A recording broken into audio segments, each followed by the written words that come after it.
Hello! Petite vidéo du jour pour vous présenter Dancer qui m'ont permis de tester leur plugin d'émulation de film pendant un mois. Je les remercie beaucoup au passage. Je tiens à préciser que je suis libre de dire ce que je veux et qu'aucune directive de brossage de poils m'a été donnée. Ils m'ont dit clairement que tous les retours sont ok pour eux, les bons comme les mauvais. Ce plugin est donc utilisable sur les logiciels basiques de montage vidéo comme DaVinci, Final Cut, Premiere, etc. et sur des logiciels photo comme Lightroom, Photoshop ou encore Capture One.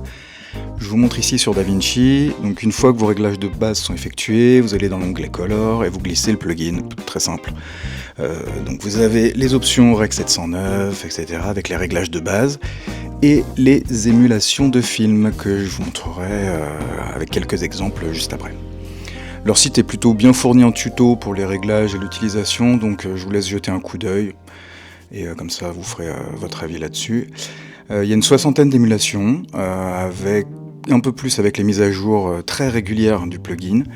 Tout est paramétrable à volonté, avec des petites options assez fun, comme l'ajout de bandes film ou de poussière qu'on retrouve quand on a mal nettoyé sa vitre de scanner.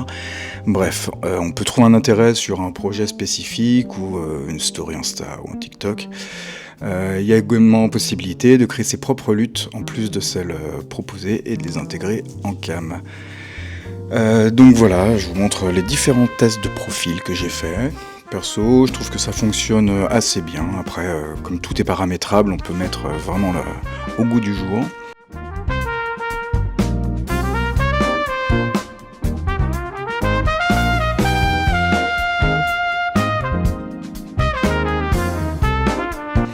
Et comme je vous le disais un peu avant, ce plugin est valable sur des logiciels photo. Donc ici, je vous le montre sur Capture One parce que je travaille beaucoup avec ce logiciel, je le connais par cœur.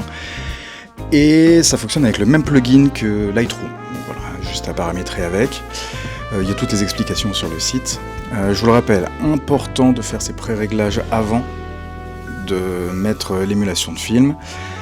Le petit truc que j'ai noté, les réglages des émulations sont relativement sensibles, donc on peut vite éclater une image en expo ou en contraste, donc allez-y tranquille et avec douceur.